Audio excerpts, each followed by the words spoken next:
Hello everyone, আসো আজকে আমি তোমাদের সাথে আমার নানু বাড়ির কিছু গল্প তোমাদের সাথে শেয়ার করি। তোমরা যারা আমাকে চিনো তারা জানো যে আমি আমার নানুর সাথে অনেক বেশি ফ্রেন্ডলি। আমাদের নানু যখন আমাদের 3 ভাই বোনকে পায় তখন উনিও খুব মজা করে থাকে আমাদের সাথে। আর আমি যখন ছোট ছিলাম তখনই আমার নানা মারা যান, যার কারণে নানাকে বেশি দিন আমার পাওয়া হয়নি। তাই নানুকে নিয়ে আমরা সবসময় অনেক বেশি মজা করে থাকি, অনেক আনন্দ করে থাকি।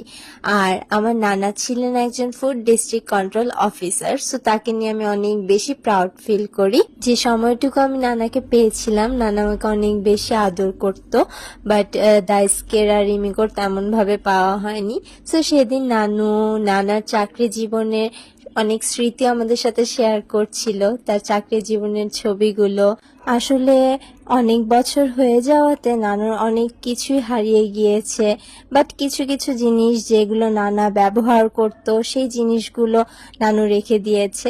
তো সেই জিনিসগুলো নানুকে আমরা বললাম সব বের করতে। আসলে ছোটবেলা তো দেখেছি, বাট হঠাৎ আবার দেখতে মন চাইলো, কিউরিওসিটি জাগলো দাইসকে, তাই নানুকে দিয়ে সব বের করালো।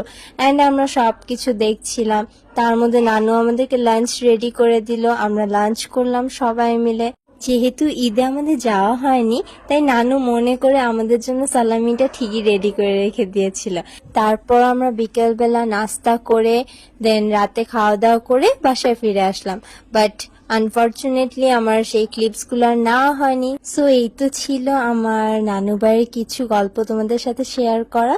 আশা করি তোমাদের কাছে ভালো লাগবে। ভালো লাগলে অবভিয়াসলি লাইক, শেয়ার, সাবস্ক্রাইব করতে ভুলবেন না আমার চ্যানেলটিকে। আসসালামু আলাইকুম।